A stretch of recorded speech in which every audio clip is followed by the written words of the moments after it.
Hello. ഇനി ആരും തിരക്ക് വെച്ച ഉടനെ ടൈം കഴിഞ്ഞ് എന്ന് പറഞ്ഞു കഴിഞ്ഞാൽ മറ്റൊന്നും കൊണ്ടല്ല.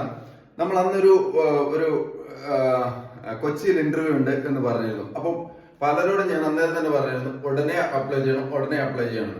അപ്പോൾ അവര് താൽക്കാലികമായിട്ട് നിർത്തി അവരുടെ ഒരു ലെറ്റർ അവർ പുറപ്പെടുവിച്ചിട്ടുണ്ട്. ആ ലെറ്ററിൽ എന്താണ് പറയുന്നതെന്ന് വെച്ച് കഴിഞ്ഞാൽ ഇപ്പോഴത്തേക്ക് താൽക്കാലികമായിട്ട് അവർ നിർത്തി. എന്തുകൊണ്ടാണെന്ന് വെച്ച് കഴിഞ്ഞാൽ അവർ പ്രതീക്ഷിച്ചതിനേക്കാളും ഒരുപാട് ഇരട്ടിയാണ് അവർക്ക് വന്ന അപ്ലിക്കേഷൻസ്. അപ്പോൾ അപ്ലിക്കേഷൻസ് മുഴുവനും ഇനി അവര് നിങ്ങളെല്ലാം CV അവർ ചെക്ക് ചെയ്യും. CV ചെക്ക് ചെയ്തതിന് ശേഷം ആരൊക്കെ അവർ ഷോർട്ട് ലിസ്റ്റ് ആക്കണം എന്നുള്ളത് നോക്കും. ഷോർട്ട് ലിസ്റ്റ് ആക്കിയതിന് ശേഷം മാത്രമേ അവര് മെസ്സേജ് അയക്കുള്ളൂ. അപ്പൊ എല്ലാവരും ചോദിക്കുന്നത് കാമാക്ഷിന്ന് മെസ്സേജ് എന്തെങ്കിലും വന്നോ? കാമാക്ഷിന്ന് മെസ്സേജ് വരാനുള്ള ടൈം ആയിട്ടില്ല. കാമാക്ഷി ഇപ്പോ അത് ക്ലോസ് ചെയ്തു.